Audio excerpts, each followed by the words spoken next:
uma coisa muito importante. Eu quero dizer que esse grupo de louvor, parabéns, toda essa meninada aí do grupo de louvor aqui, precioso. O que é mais impressionante, estava vendo ali em cima ali, né?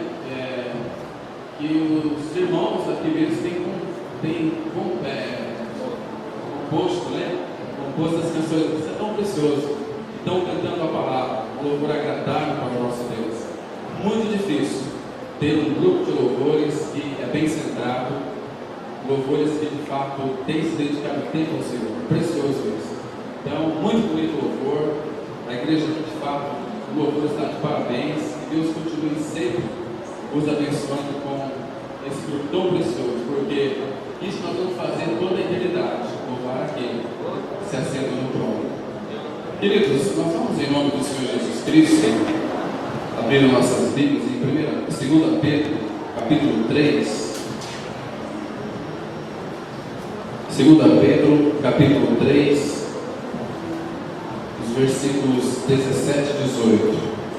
Quero falar hoje sobre a graça excessiva. E eu tenho certeza que se você ficar bem concentrado, bem atento, não se distrair, você vai sair daqui outra pessoa. Você não vai ser mais a mesma pessoa. Então preste bem atenção naquilo que nós vamos citar na palavra de Deus. E vamos falar sobre a excessiva graça. 2 Pedro, capítulo 3, 17 e 18. A Bíblia diz assim: Vós, pois, amados, prevenidos como estão de antemão, acautelai-vos, não suceda que, arrastados pelo erro desses insubordinados, descaiais da vossa própria firmeza. Antes, crescei na graça e no conhecimento de nosso Senhor e Salvador Jesus Cristo. A Ele seja a glória, tanto agora como no dia eterno. Vamos ter uma palavra de oração.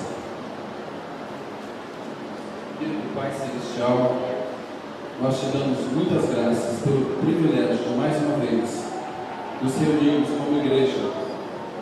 Pedimos ao Pai que Tu abras a Tua palavra para nós, transmita graça aos nossos corações, nos dê alegria na recepção da Tua palavra, abra o nosso entendimento, nos dê sabedoria espiritual para que possamos ser tocados pelo Senhor. Tira dos nossos olhos as escamas para que possamos ver, ó Pai, Tua manifestação em nós pela Tua palavra. Fala com o Teu povo. Nós oramos em nome do Senhor Jesus Cristo. Amém. Queridos, apóstolo Pedro, no final da sua carta, ele fechou essa carta com chave de ouro. Versículo 17, ele diz que prevenimos. Então, toda a primeira e segunda carta, ele previne sobre o perigo de se infiltrar no meio, no seio da igreja, alguns insubordinados. Ele vai falar isso de uma forma bastante acentuada. Então, como estáis de antemão? Então, nós já fomos prevenidos. Depois você leia essa carta com bastante cuidado na sua casa, 1 e 2 Pedro, você vai entender o que ele está dizendo aqui. Ele fala: olha, cautelai-vos, não suceda que, arrastados pelo erro desses insubordinados, descaiais da vossa própria firmeza. Satanás, ele sempre vai colocar alguém no meio da igreja. A atuação dele é terrível quando de fato se prega toda a verdade da palavra. Ele odeia isso, porque quando se prega a verdade, o que vai acontecer? O povo vai ser liberto, vai conhecer a Cristo, vai conhecer a obra da cruz. Então, ele não quer isso. Mas a gente vai nos deter hoje muito aqui no versículo 18. Ele diz assim: antes crescei na graça e no conhecimento de nosso Senhor e Salvador Jesus Cristo. Então, queridos, há um crescimento aqui. Crescer na graça. Nós cantamos muito aqui hoje sobre a graça plena de Deus. Fomos alcançados pela graça. Mas interessante que não para aqui, porque Pedro fala: crescei na graça. E hoje, com a ajuda do Senhor, nós vamos aqui está na dependência do Espírito Santo, para que nos mostre na sua palavra como podemos crescer na graça e no conhecimento de Cristo. Então, para nós crescermos na graça, nós temos que saber primeiramente o que é graça. Nós temos um modo de saudar: graça e paz. Outro saúde, uma paz do Senhor, outro a paz de Deus, outro a paz. Mas por que nós saudamos com a graça e a paz? Primeiro, porque é bíblico. É bíblico. Então ninguém pode saudar com graça e paz mecanicamente sem ter o conhecimento do que significa graça e paz. Nós só podemos de fato ter a paz se tivermos a graça. Pela graça ser salvo. Então quem foi salvo pela graça tem a paz, que é o próprio Cristo que vem habitar em nós. Então graça e paz. Agora, existem muitas definições de graça. Graça é um favor imerecido. Graça é um presente. Graça é Deus dando e fazendo tudo a quem nada merece e nem tem condição de merecer. Então graça é tudo aquilo que Deus faz para o homem. Se é Deus que faz, é graça. Lembra daquele texto tão precioso, muito conhecido: Deus amou o mundo de tal maneira que deu seu Filho. Não é graça. Se Ele deu, é uma dádiva, é um presente. Se Ele deu, então nós temos que olhar para esse texto aqui, crescer na graça. Nós vamos verificar que para nós crescermos nessa graça, nós temos que ir em primeiro lugar. Presta atenção aqui que Pedro diz assim: crescer na graça e no conhecimento. Então, o que implica aqui? Significa que quando nós começamos a conhecer ao Senhor, esta graça em nós, ela não vai ser aumentada, muito pelo contrário, ela vai ser multiplicada. Existe uma maneira clara de crermos na graça. Vamos aqui mesmo em 2 Pedro, no capítulo 1, 2 Pedro mesmo, no capítulo 1, presta atenção no versículo 2. Hoje eu esqueci de trazer meu esboço, eu perdi ele, então vai ser só Bíblia hoje. Nós vamos só fazer um passeio na Bíblia sobre este assunto tão precioso para o nosso coração, esta doçura da sua graça. Então, sempre tendo em mente este foco aqui: crescer na graça. Então, como nós podemos crescer na graça? É o que nós vamos ver hoje. Primeiro, temos que ser bons recebedores dessa graça. A palavra fala assim: abre bem a tua boca e eu vou encher.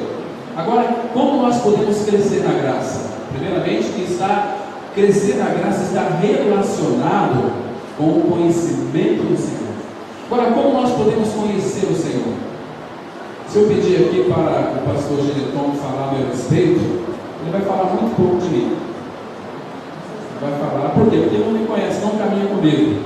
Mas se eu perguntar para a sua esposa falar sobre o Gileton, ela vai falar tudo aquilo que ela conhece do pastor Gileton. Por quê? Porque ela caminha com ele. Percebe? Então, o nosso crescimento na graça ele é muito relacional. Quanto é que nós conhecemos de Cristo, é o quanto que nós temos da sua graça. Por quê? Olha só aqui, 2 Pedro, capítulo 1, versículo 2. O que diz aí? Graça e paz nos sejam multiplicadas no pleno conhecimento de Deus e de Jesus nosso Senhor. Presta atenção que aparece aqui primeiro graça e paz.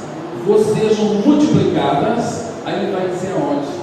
No pleno conhecimento de Deus e de Jesus Cristo, o nosso Senhor. Aquilo que ele disse lá em João 17,3: a vida eterna é esta, que te conheçam, a ti, único Deus verdadeiro, e a Jesus Cristo a quem tu enviaste. Então, como tem sido o nosso relacionamento com o Senhor? Uma vez que o que nos impedia de termos um relacionamento com Ele eram os nossos pecados. Isaías 59,2, a palavra fala que as vossas iniquidades fazem separação entre vós e o vosso Deus. Mas Ele mandou Jesus Cristo para vir este mundo, para pagar o preço do nosso pecado, para nos libertar do nosso pecado lá naquela cruz, e deste modo nos dá livre acesso. Lembra que a palavra de Deus fala que Jesus Cristo diz assim: eu sou a porta, eu sou a porta. Então, através de Cristo nós temos acesso ao coração do Pai, ao trono da graça. Vamos olhar em Romanos, no capítulo 5, Romanos capítulo 5, o versículo 1 e 2. Por favor, Romanos 5, 1 e 2. Presta atenção aqui que, por intermédio dele, de Cristo, nós temos acesso a esta graça tão maravilhosa, tão preciosa. Romanos 5, os 2 primeiros versículos. Tendo sido, pois, justificados pela fé, temos paz com Deus, por nosso Senhor Jesus Cristo, por meio de quem obtivemos acesso pela fé a esta graça, na qual estamos firmes, e nos gloriamos na esperança da glória de Deus. Porque olha que coisa preciosa, primeiro justificados. Onde foi a nossa justificação? Foi lá na cruz, em Cristo, quando fomos colocados no seu corpo. Ele nos atraiu assim, ele nos levou a morrer no seu corpo. Então nós fomos justificados. Nós que éramos inimigos de Deus, por quê? Inimigos de Deus, nós éramos fujão de Deus. Pecador foge de Deus, ele não quer Deus, ele está fugindo, mas Deus em Cristo vai atrás dos pecadores, usa a sua vida para que eles sejam alcançados. Muito bem, então nós que éramos inimigos, Deus amou os seus inimigos e nos justificou lá na cruz em Cristo. Quem morreu? Os justificados para o pecado. Então, justificados mediante a fé, aquilo que eu creio, não é aquilo que eu sinto. O que atrapalha muitas pessoas a crescer na graça é o sentimento. Eu não sinto a presença de Deus, queridos, não é sentimento, é fé. O justo vai viver pela fé. Sinto o sol da calça, que é o cinto aqui, né? Sinto é quando você leva um beliscão, é o sentimento que você tem pelo teu filho, isso é sentimento. Mas no campo da palavra de Deus é fé. Fé é você crer naquilo que você não vê. Então, justificados, pois, mediante a fé, temos paz com Deus por meio de uma pessoa, Jesus Cristo. Agora, olha só o versículo 2 que é interessante. Por intermédio de quem? De Cristo, obtivemos igualmente acesso, entrada, acesso pela fé a esta graça. Esta graça. Lá em Gênesis capítulo 3 e 4, quando Adão e Eva pecou, vocês se lembram que eles foram expulsos do jardim do Éden, lembram? E depois, o que Deus fez no jardim? Colocou ali, fechou o caminho que dava acesso à árvore da vida, lembram? Ele colocou os anjos com as espadas flamejantes para que o homem não comesse ali do fruto da árvore da vida e se tornasse um pecador eterno. Mas então, Deus fechou aquele caminho que dava acesso à árvore da vida. O caminho foi fechado. Agora, este caminho é aberto para nós em Cristo. Lembra que ele disse lá em João 14,6: eu sou o caminho, a verdade e a vida. Então, aquele caminho que foi fechado, ele foi aberto em Cristo. Mas mediante a graça, porque aqui, por intermédio de quem obtivemos igualmente acesso pela fé a essa graça, e no qual nos gloriamos, estamos firmes, porque quem tem a revelação dessa graça vai permanecer firme, porque sabe aquilo que era anteriormente, ia para o inferno, mas pela graça em Cristo, Ele nos levou a crer que nós corremos e necessitamos, e hoje Cristo é a nossa vida. Então nós estamos firmes e gloriamos-nos na esperança, porque o cristão tem uma esperança, e uma esperança viva. Cristo é em vós, a esperança da glória, porque esperança da glória de Deus é uma outra maneira de Paulo dizer essa verdade tão preciosa, tão rica. Então Jesus Cristo é aquele caminho que foi fechado, ele abriu um novo e vivo caminho, porque aquele caminho se tornou antiquado. Observa comigo lá no livro de Hebreus, no capítulo 10, vamos verificar aqui a partir do versículo 19. Então, nós temos acesso pela fé a esta graça, e aqui o escritor de Hebreus, ele nos mostra como nós devemos chegar ao trono da graça. Às vezes nós ficamos assim tão macambuzo, né? Ficamos assim tão tristes, e nós temos graça suficientemente para nos abundar, porque Ele veio e trouxe para nós essa abundante graça. Hebreus 10, 19 e 20. Tendo, pois, irmãos, plena confiança para entrar no Santo dos Santos pelo sangue de Jesus, por um novo e vivo caminho que Ele nos abriu através do véu, isto é, pelo seu corpo. Queridos, então, ele fala que este caminho é Ele mesmo. Então, se nós temos acesso, fomos já justificados com Deus, nós somos agora filhos de Deus. Veja que grande amor nos tem concedido o Pai, a ponto de sermos chamados filhos de Deus. E de fato, somos filhos de Deus, por isso que o mundo não nos conhece. Então aqui fala, tendo pois, irmãos, intrepidez para entrar aonde?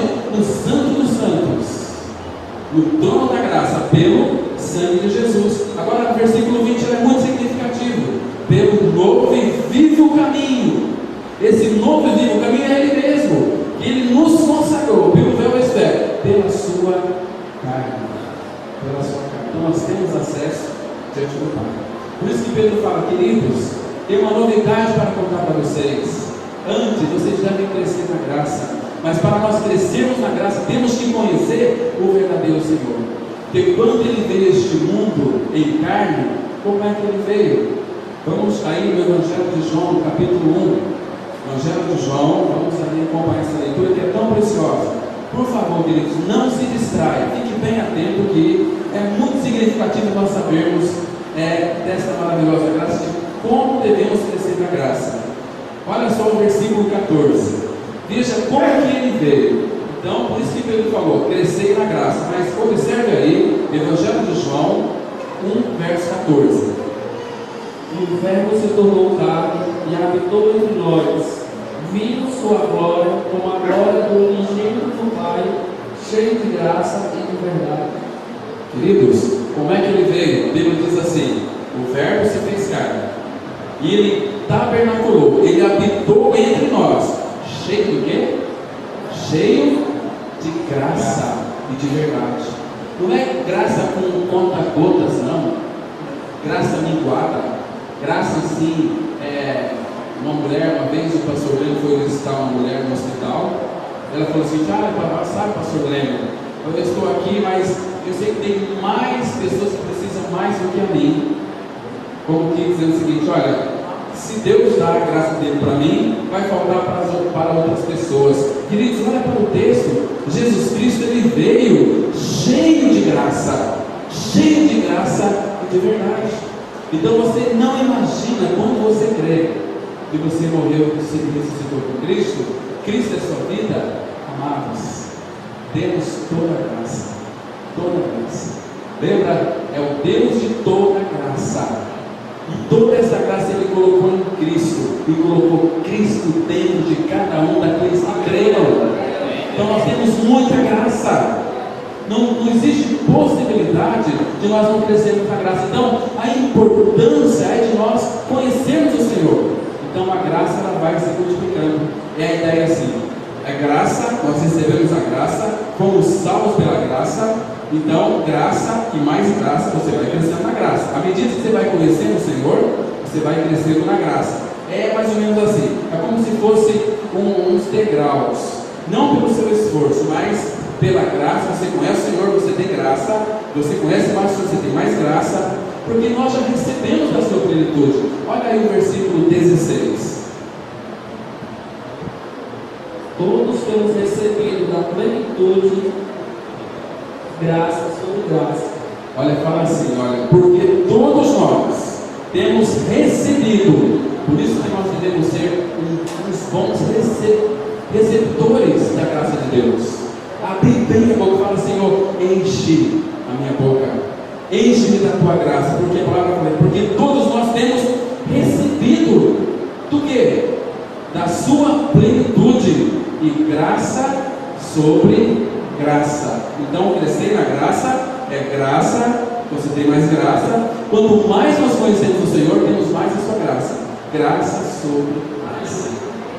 É um constante, é maravilhoso isso. Sabemos que esta graça, ela não habita ao nosso redor, ela habita em nós. Tão precioso. Então, a gente vai começar a valorizar isso, quando de fato nós conhecemos o Senhor e a obra que foi realizada lá naquela cruz. Vamos para Efésios, no capítulo 2. Efésios 2. Precisamos entender aqui quem éramos nós. Olha só, vamos ler aqui a partir do verso 1, para nós entendermos um pouquinho da sua graça, para crescermos na graça. Efésios 2, verso 1. Efésios 2, 1. E estando vós mortos nas vossas transgressões e pecados, Ele nos deu vida. Olha, Ele vos deu vida. aonde? Estando vós mortos nos vossos delitos e pecados. Então, se Ele vos deu graça, a graça está em toda a Bíblia, desde Gênesis a Apocalipse. Então, quando você está lendo a palavra, tome cuidado com essa expressão, Ele deu, doou, doação. Então é graça. Graça é Deus dando e fazendo tudo a quem nada merece. Lembra que a palavra fala lá em Salmo 37,5? Entrega o teu caminho ao Senhor, confia nele e Ele tudo fará. Se Ele vai fazer tudo, o que é fazer tudo? Quando Ele faz tudo, o que sobra para o homem fazer? Nada. Você sabe por que Deus criou o homem no sexto dia? Depois que Ele criou todas as coisas? Para Ele não dar palpite. Não dar palpite. Então, Ele vos deu vida, estando vós mortos. Essa vida que o mundo tem, não é vida, porque se Ele vos deu vida, estando vós mortos, é uma vida que acaba na sepultura. Então aqui, nós começamos a valorizar a graça de Deus. Ele vos deu vida, é graça. Olha a nossa condição aqui, estando nós mortos nos nossos delitos e pecados. Agora, versículo 2 e 3.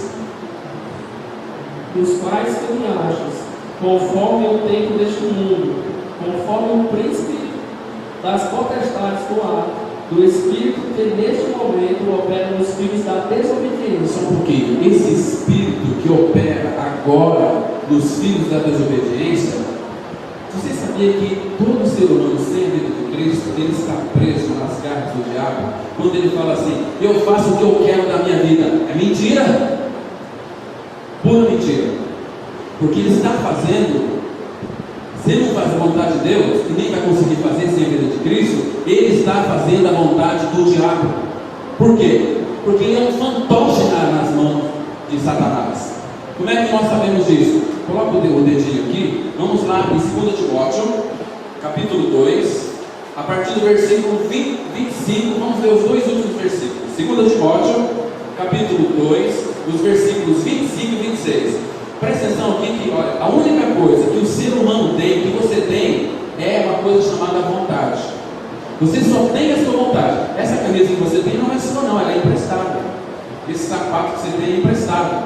Então, a única coisa que você tem é a sua vontade. Satanás sabe disso. Então ele aprisiona a vontade das pessoas e faz as pessoas fazerem a vontade dele. Olha só aqui no versículo 25 e 26 de 2 Timóteo capítulo 2. Disciplinando com mansidão os que se opõem, esperando que Deus lhes conceda o arrependimento para o pleno conhecimento da verdade, mas também a volta à sobriedade e ao livramento dos laços do diabo que os aprisionou para cumprirem sua vontade.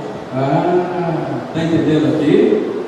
Olha aqui então, nós como cristãos devemos anunciar essa verdade.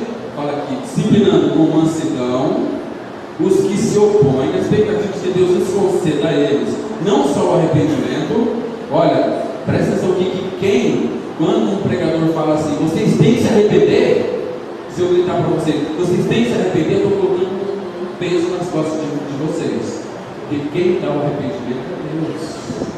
Está lá em Atos 5:33, que Deus exaltou Jesus Cristo acima dos mais altos céus para conceder a Israel o arrependimento. Então quem concede o arrependimento é Deus. Aqui está muito claro, na expectativa de que Deus lhes conceda graça. Outra maneira de nós vermos a graça aqui, não só o arrependimento. Então quem dá o arrependimento para a pessoa se arrepender é Deus, não é nós, porque o arrependimento é metanoia, é uma mudança de mente.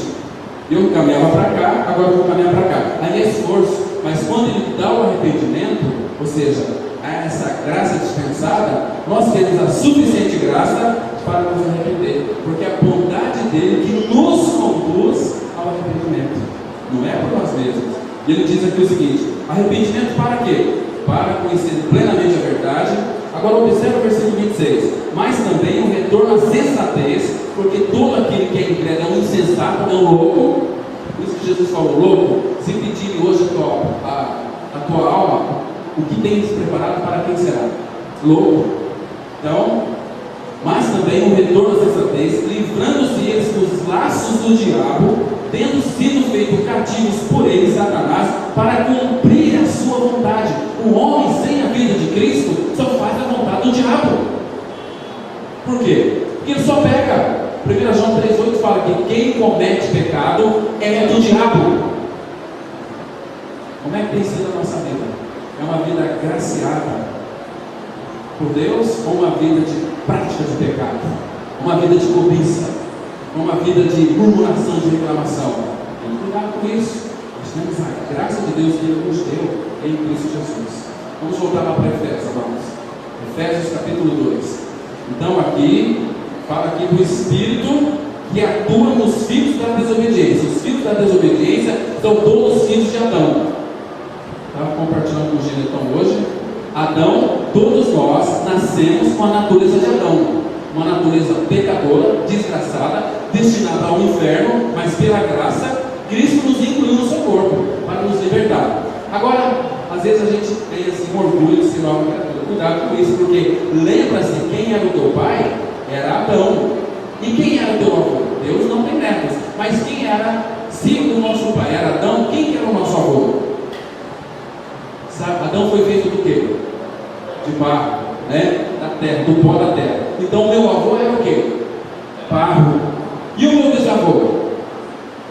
Nada, não era nada, não existia nada. Então nós vemos do nada. Por isso que a palavra fala: eis que sois menos do que nada. E menos do que nada é o que sabe fazer. A gente não sabe fazer nada, só pecar. A gente é craque nisso. Sabemos só pecar. Vamos continuar aqui. Versículo 3. Entre os quais antes todos nós andávamos nos desejos da nossa carne, fazendo os desejos da carne e dos pensamentos, e éramos filhos da ira por natureza, como também os outros. Isso aqui era nós. Paulo, ele sempre faz uma lembrança para a gente não ficar muito arrogante. Eu batendo no peito melhor que os outros. Uma vez eu fui, na minha arrogância, falar com uma mulher da igreja, vou falar aqui, universal, cheio de conhecimento de novo nascimento. Falei para ela o seguinte: olha, o nome da mulher é uma mulher bem simples, Dona Maria Belém. A senhora sabe o que é o novo nascimento? A senhora já nasceu de novo? Ela disse: eu já nasci de novo. Então, o que é o novo nascimento? Olha, Cláudio, eu não sei explicar isso na Bíblia, mas eu sei que eu fui lavado no sangue do Cordeiro. Falei: o quê?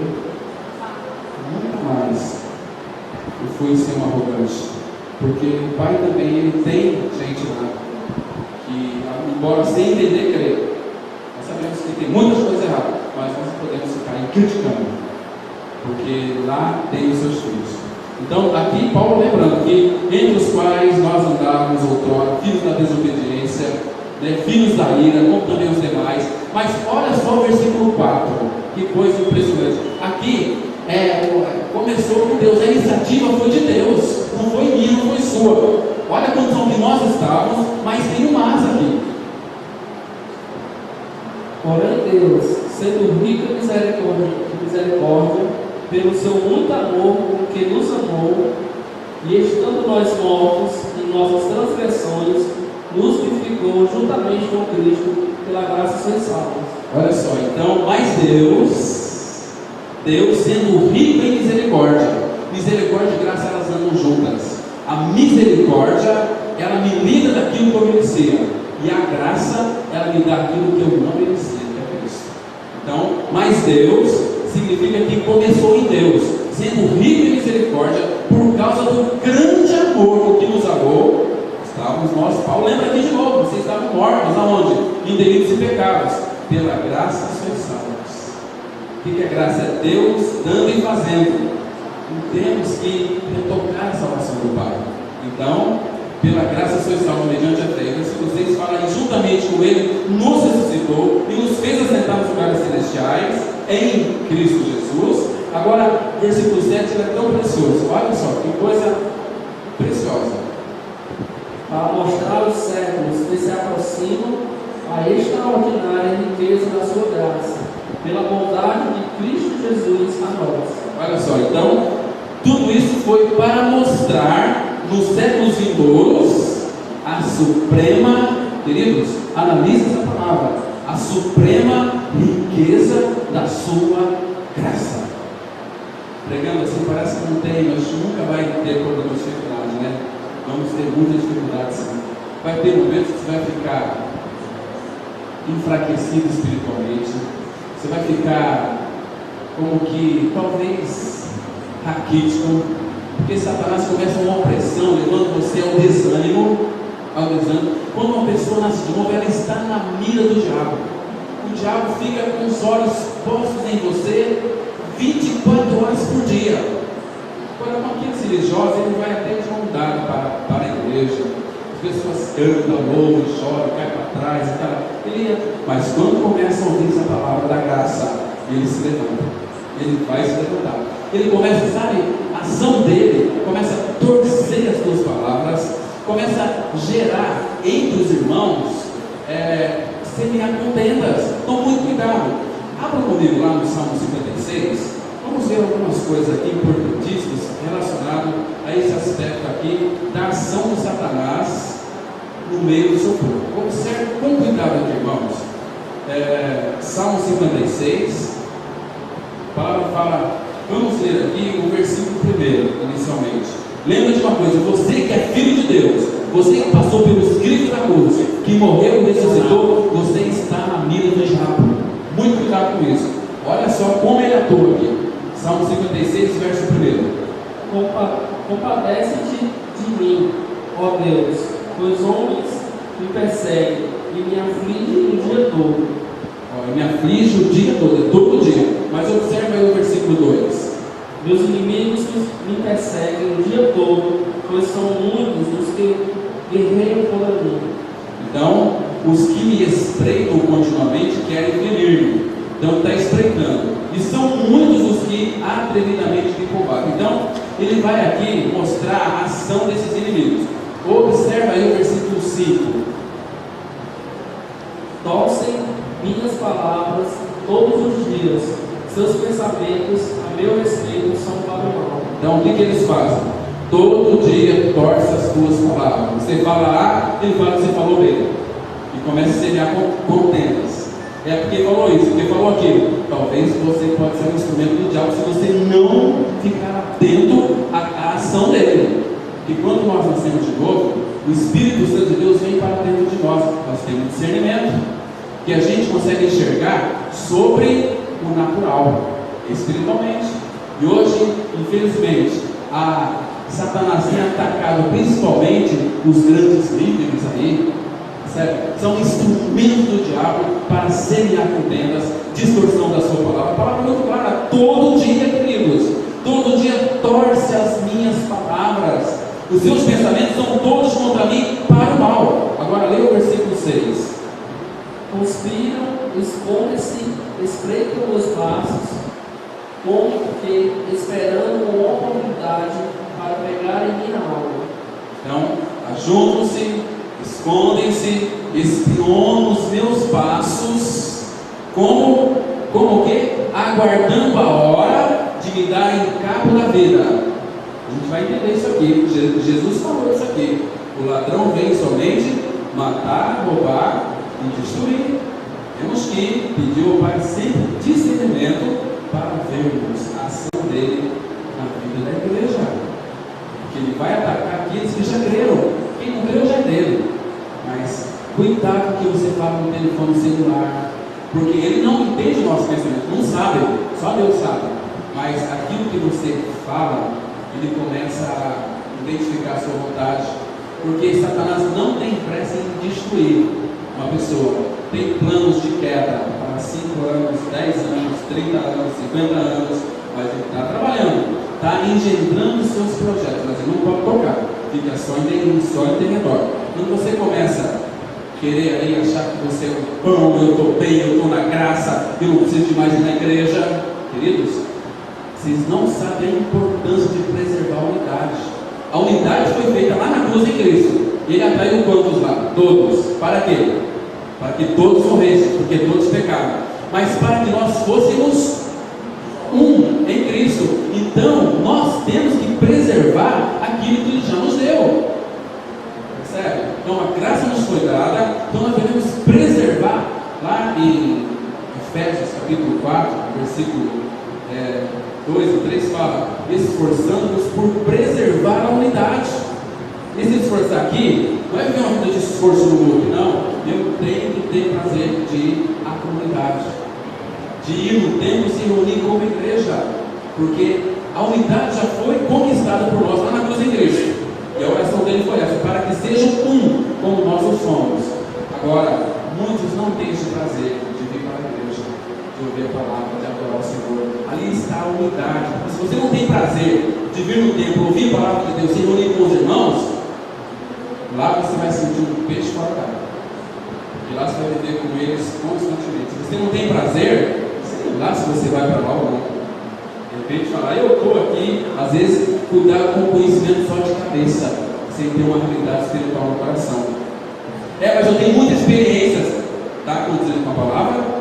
A experiência tua é do novo nascimento, você já nasceu de novo, morreu e ressuscitou com Cristo? Se não, conhecimento, o diabo conhece mais do que tudo qualquer um de nós.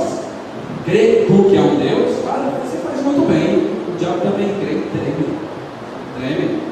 E muitos vivem uma vida assim relaxada, tem uma crentalhada aí, safada, sem vergonha, que vai para a igreja como que para aplacar a sua consciência. E eu estou indo para a igreja, já fui no culto, então estou bem. Não é isso, queridos. Você tem tido prazer em se reunir com os santos? Você tem prazer? Se não tiver prazer, você acha que Deus vai ter prazer em você?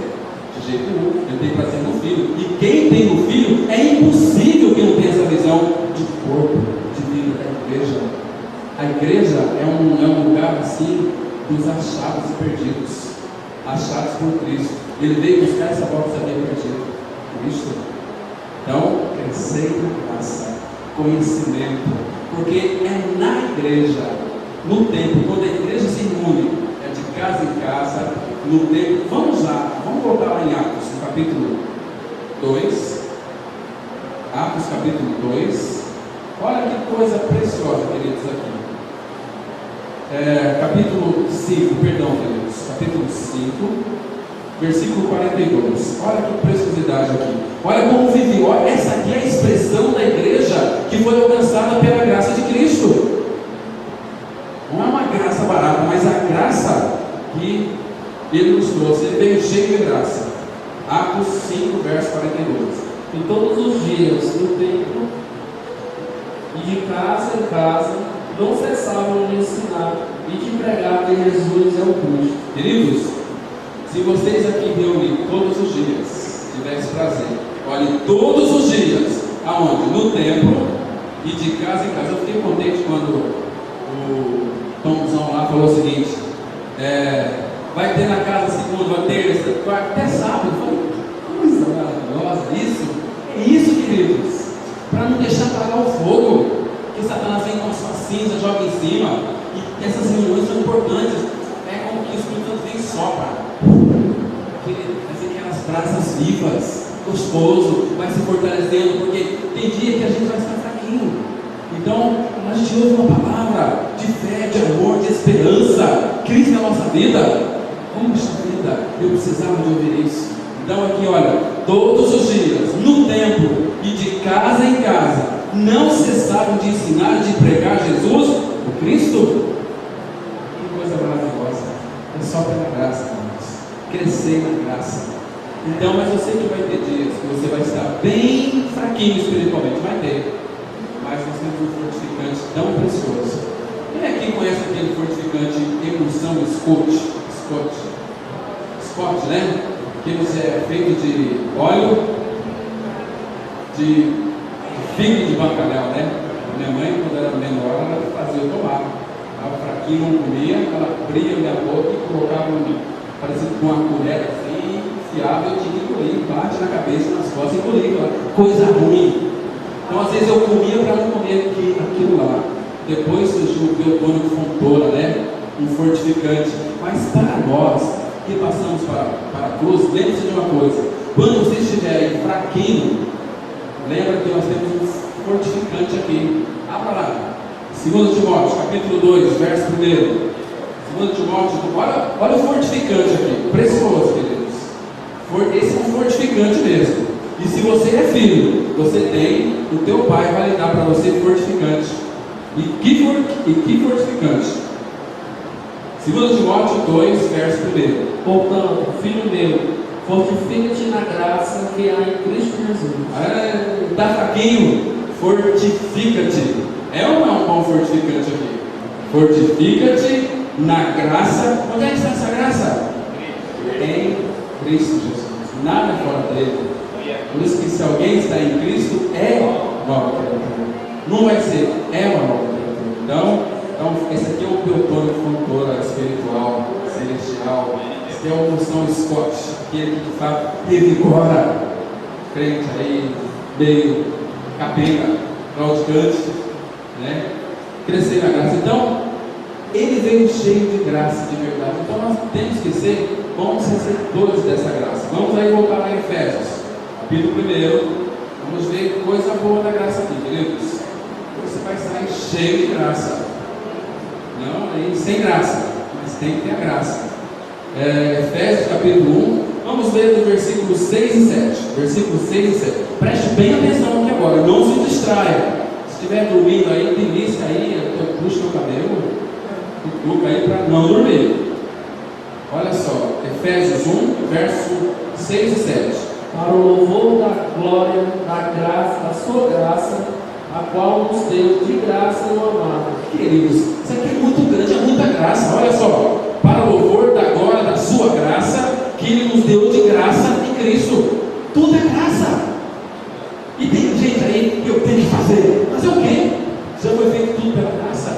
Toma posse, abra a boca para que Ele possa encher. Fala, Senhor, tem gente pedindo para Deus graça. Deixa de ser besta, gente. Fala assim, Senhor, revela a sua graça, porque ela já foi dada em Cristo. Ele veio cheio de graça. De verdade.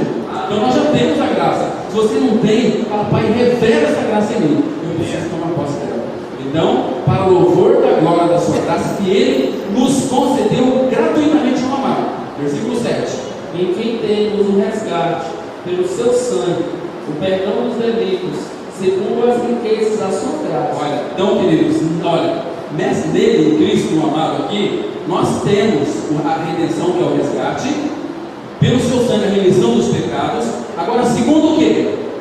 Segundo a riqueza da sua graça. Agora, veja só o que ele fez com a riqueza da sua graça. No versículo 8, olha, segundo a riqueza da sua graça, que ele fez abundar para convosco em toda sabedoria e inteligência. Tem uma outra versão que diz assim, olha, que segundo a riqueza da sua graça, que Deus derramou abundantemente sobre quem?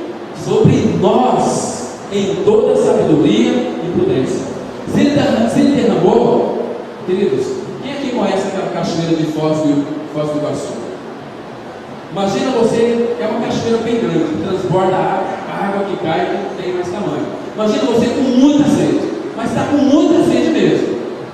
Você chega debaixo daquela cachoeira, o que você tem que fazer para matar a sua sede? Você tem que olhar para cima e fazer assim? Não, você tem que abra a boca que Ele vai encher. E é essa ideia mesmo, dessa graça abundante, graça. Ele fala o seguinte, olha, segundo a riqueza da sua graça, que Deus derramou de que forma? Abundantemente sobre quem? Sobre nós. Qual é a ideia de abundância? Enche o copo, transformou, traz outro, está derramando, tem graça, tem graça, tem graça. Às vezes tem o vaso de muita gente é furado, mas não deixa fora da pica da graça de Deus, não. Porque ali não vai faltar graça. Vocês, lá no Paraná tem muita rolinha. Eu não vi uma rolinha aqui, ouvi muito pardal. Mas quando a rolinha ela ali choca os seus filhotinhos, depois os bichinhos nascem ali todo peladinho, né, bonitinho, né? E fica aí a rolinha, não sei se é macho ou fêmea, ela sai do ninho para buscar comida, e quando ela volta, o que os passarinhos estão fazendo? Assim. Não. Ela abre a boca, o biquinho, né? E a rolinha vai lá e deposita. É assim, não, abre a boca. Se Deus derramou essa graça abundantemente sobre nós, queridos, grande. Você acha que nós merecemos isso? É graça, do começo ao fim, é graça, pela graça sois salvos. Até para crer na palavra de Deus, nós somos tão incompetentes, tão inúteis, que a gente não consegue crer se não for pela graça. Eu gosto de matar a cobra, mostrar o pau e mostrar a cobra também. Sem a graça, ninguém consegue crer. Nenhum infeliz pecador consegue crer. Somente pela graça. Atos, capítulo 18. Atos 18. Atos 18. Vamos ler aqui. Aqui é uma história de Apolo, que ele era um homem instruído, eloquente, poderoso nas Escrituras. Ele era instruído no caminho do Senhor, e sendo fervoroso de espírito, ele falava e ensinava com precisão a respeito de Jesus, conhecido apenas o batismo de João, e não era preciso. Então, quando ele foi pregar, pregou, mas depois Priscila levou a algum lugar e com mais exatidão lhes expôs o caminho de Deus. Faltava alguma coisa. Não adianta pessoas aí ser poderosas, igual era Paulo aqui, um homem eloquente, poderoso nas Escrituras. O que mais? Ele era instruído no caminho do Senhor, ele era fervoroso de espírito e falava e ensinava com precisão a respeito de Jesus. Ele conhecia apenas o batismo de João. Então, quando ele começou a falar aqui ousadamente na sinagoga, ouvindo porém Priscila e Áquila, tomaram consigo e com mais exatidão lhes expuseram o caminho de Deus. Agora, leia o versículo 27, que a gente só pode crer mediante a graça. Sem a graça ninguém consegue crer.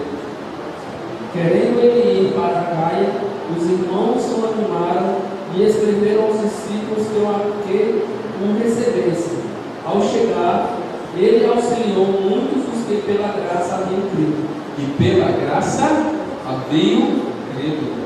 Sem graça ninguém consegue crer. Sem graça todo mundo é sem graça. Sem graça. Então mas graças a Deus, a graça veio. Ele veio cheio de graça e de verdade.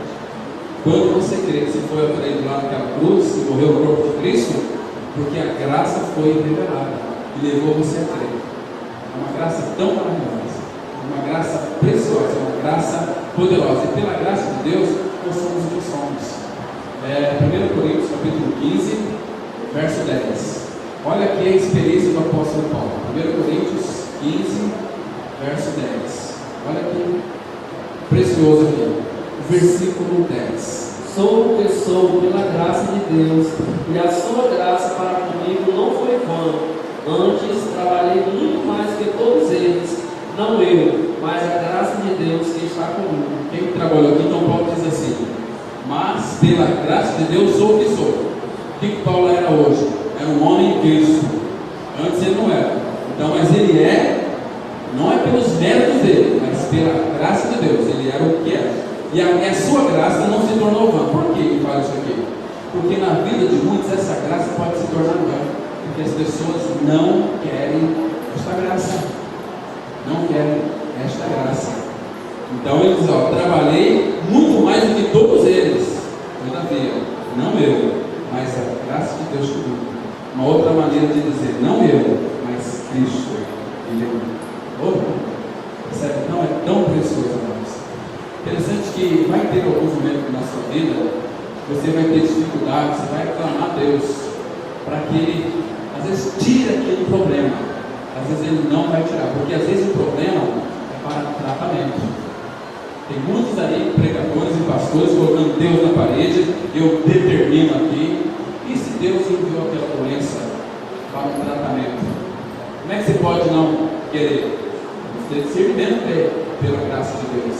Então o apóstolo Paulo, ele estava com um espinho na carne, mensageiro de Satanás, e Paulo sofreu com aquele espinho na carne, mas ele clamou ao Senhor quantas vezes? 3 vezes. Qual foi a resposta do Pai? A minha graça te basta. Por quê? Porque o meu poder se aperfeiçoa na fraqueza. Ele diz lá, pelo que sinto prazer. Ok? Vamos lá ver o texto? 2 Coríntios capítulo 12, verso 9 e 10. 2 Coríntios 12, versículo 9 e 10. É precioso, queridos. 2 Coríntios 12, 9 e 10. E ele me disse: a minha graça te basta, pois o meu poder se aperfeiçoa na fraqueza. Antes alegremente me gloriarei nas minhas fraquezas, a fim de que habite em mim o poder de Cristo. Então, olha, minha graça te basta porque o poder, ele se aperfeiçoa na fraqueza. Essa fraqueza aqui no grego é uma fraqueza extrema. Fraqueza extrema, morte. Você morreu com Cristo.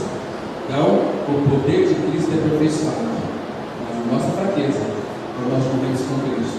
Então ele fala, de boa vontade. Por que Paulo fala aqui, de boa vontade, me gloriarei nas fraquezas?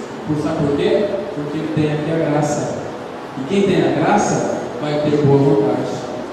Versículo 10 diz assim: pelo que sinto alegria nas fraquezas e em ofensas, em necessidades, em infortúnios e angústias, por Cristo, pois quando eu estou fraco, então sou forte. Então, quando eu estou morto, aí que eu sou forte.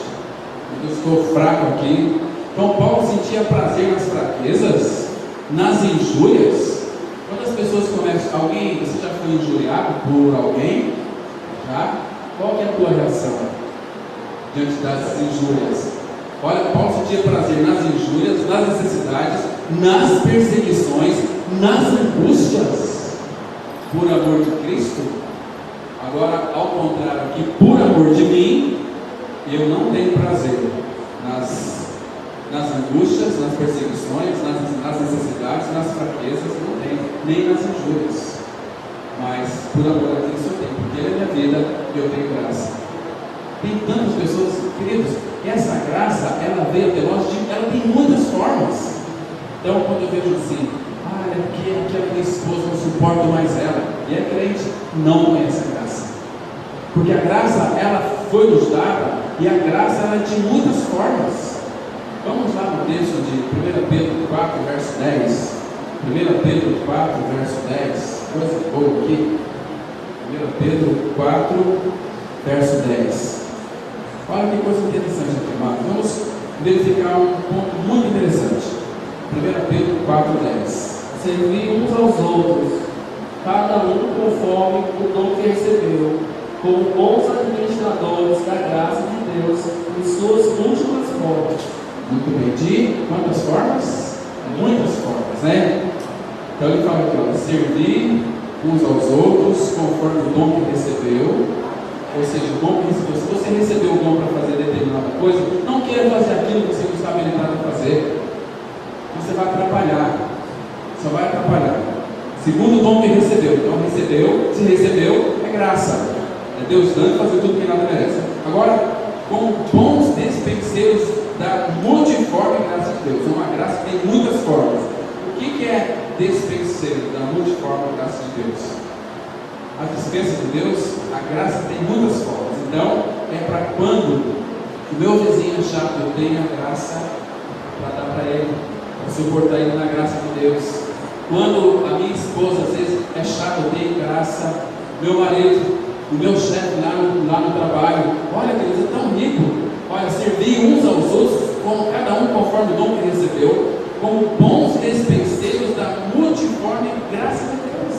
É uma graça que tem muitas formas. Então, sabe por quê? Para que a nova criatura não seja uma vítima. Ela tem a graça e tem muitas formas. Então, eu tenho graça para dar para você. E eu posso lhe suportar pela graça do Pai. Não por mim mesmo, mas eu tenho a graça. E a graça dele nos basta. Percebe como é maravilhoso crescermos na graça no Espírito de Cristo? Por que aqueles discípulos, antigamente, eles faziam tantas coisas maravilhosas? O que tinha neles? Abra comigo aí em Atos, no capítulo 4. Atos dos Apóstolos, capítulo 4. Já estou terminando, queridos. Atos 4, versículo 33. Vamos ver uma coisa aqui interessantíssima. Lembra que Jesus Cristo ele pediu para que nós dássemos testemunhos do quê? Lembra lá em Lucas 24, 45, ele disse, olha, assim estava escrito nos Salmos, nos profetas e na lei, que o Filho do Homem iria ser cuspido, maltratado, ser morto, ressuscitado no terceiro dia. E vocês vão ser testemunha disso, ou seja, do Evangelho. Em Atos 8 fala que recebereis poder ao descer sobre vós e sereis minhas testemunhas. Não é para sair dando testemunho para chamar a atenção dos outros. Olha, eu não tinha nada, vim para a igreja do Geneton, já tenho um carro, uma casa. Se começar a dar esse tipo de testemunho aqui, não vai caber gente. Mas elas estão interessadas em quê? Nas coisas de Deus, e não nos deuses das coisas. Mas os discípulos davam testemunho da ressurreição de Cristo. Mas por quê? Olha só, Atos 4, verso 33. Com grande poder, os apóstolos davam testemunho da ressurreição do Senhor Jesus, e em todos eles havia abundante graça. Aleluia! Eles receberam essa graça abundante, com grande poder os apóstolos. Eles davam testemunho de que? Deles mesmos? Não, da ressurreição do Senhor Jesus. Ele vive, ele ressuscitou, ele habita em nós. Certo? Mas por quê? E em todos eles havia uma graça de conta-gota, pequeno aqui, e não foi não, abundante graça. Queridos, você quer entender isso? Vamos aqui agora ficar mais alegres. Abre Romanos capítulo 5. Romanos capítulo 5. Ei, meus irmãos, coisa boa aqui. Romanos 5, versículo 20 e 21. Romanos 5, 20 e 21. A lei foi introduzida para que a ofensa fosse ressaltada, porém onde abundou o pecado, a graça transbordou. Aleluia, meu Deus. Olha que coisa preciosa. Sobreveio a lei para que abundasse a ofensa. Ou seja, ninguém tem condição de cumprir a lei. E tem muita gente que acha que vai cumprir a lei. Não vai cumprir por quê? Porque a lei é espiritual. Nós somos carnais vendidos ao pecado. Mas graças a Deus, isso aqui é bíblico. Sobreveio a lei para que abundasse a ofensa, mas onde abundou o pecado, superabundou a graça. Então eu posso pecar, quanto mais eu pego, mais vai abundar. Não é nada disso. Podemos esquecer aqui, queridos, que em Romanos 6, 2, leia para nós aí. É o 6, 1 e 2. Que diremos então? Continuaremos no pecado para que a graça seja mais abundante ainda? De modo nenhum. Como nós, os que morremos para o pecado, continuaremos nele? Que a ideia aqui, então Paulo já corrigiu. Ele fala aqui no versículo 1: sobreveio a lei para que abundasse a ofensa, mas onde abundou o pecado, superabundou a graça. Aí uns pensam, então a gente vai pecar. Paulo fala, que diremos, pois? Permaneceremos no pecado para que seja a graça mais abundante? De modo nenhum. Como? Vamos viver no pecado? Nós, os que para ele morremos, não tem possibilidade. Você está morto com Cristo para o pecado. Você morreu. Se morreu, quem que vive é Cristo. Percebe? Então é graça. O que eu tenho que fazer? É crer mediante a graça. Sem a graça, ninguém consegue crer. Tem muitas pessoas que, por não entender a graça, cometem pecado e chega diante de Deus e fala: Senhor, perdoa os meus pecados. Você acha que Deus vai perdoar pecado? De jeito nenhum, porque Ele já nos perdoou. E o pecado não vai ser perdoado enquanto você não morrer. A obra já foi feita, mas se a pessoa não crer que morreu, nunca será perdoada. Vamos dar uma olhada lá no texto de Isaías 22, verso 14. Isaías, texto muito conhecido, os irmãos aqui sabem, decora salteado. Isaías 22, 14. Eu queria que esse versículo aqui fosse lido numa versão atualizada. Deixa eu fazer essa leitura aqui, perdão. Não, pode ler. Lê aí o Isaías 22, verso 14. Deus não vai perdoar ninguém, a não ser que você morra. Olha só que texto precioso. Isaías 22, 14. Mas o Senhor dos Exércitos se declara aos meus ouvidos, dizendo... Presta atenção aqui. Quem está dizendo aqui? Mas o Senhor dos Exércitos, Ele se declara, se revela aos meus ouvidos, dizendo: certamente esta maldade não será perdoada, até que morrais, diz o Senhor dos Exércitos. Quando é que vai ser perdoado? Essa aqui não é maldades, seria prático, mas maldade É algo personificado, está dentro, e aquilo produz os pecados. E ele fala aqui: certamente essa maldade não será perdoada até que morramos. E Cristo veio, e pela graça nos levou a morrer no seu corpo. Então, Pedro fala: antes crescei na graça. Ele veio cheio de graça, de verdade. Então, todos nós temos recebido da sua plenitude, e graça sobre graça. Graça e paz sejam multiplicadas no pleno conhecimento dele. É conhecendo o Senhor que a graça não vai ser aumentada, ela vai ser multiplicada. Percebe? Deus é gracioso. Por isso que cristianismo é uma vida de louvor, uma vida de adoração constante. Oh Senhor, como tu és precioso, como tu és maravilhoso. Eu preciso tanto de ti, Senhor, e a tua graça não se aparta de mim. Que a tua graça seja algo real na minha vida. Está aqui, não mais eu, mas Cristo vive em mim. Amém. Vamos orar. Querido Pai, por tua graça nós te louvamos e te agradecemos, porque tu és o Deus da graça. E em Cristo Jesus realizou uma eterna redenção, nos libertando de nós mesmos, da nossa natureza perversa. Obrigado, Pai, porque um dia lá na cruz, mediante a graça, nós podemos crer que fomos atraídos em Cristo, incluídos no seu corpo, crucificados e mortos, e juntamente com ele nos ressuscitou e nos fez assentar nos lugares celestiais em Cristo. Obrigado, Pai, pela graça revelada em Cristo Jesus. Em nome dele nós te pedimos para que continues, Pai, a suprir a necessidade dos irmãos e das irmãs dessa comunidade. Que a sua graça seja abundante em suas vidas, ó Pai. E desperta, Pai, cada vida e cada coração para crescer na graça e no conhecimento de Cristo. Em nome dele nós oramos.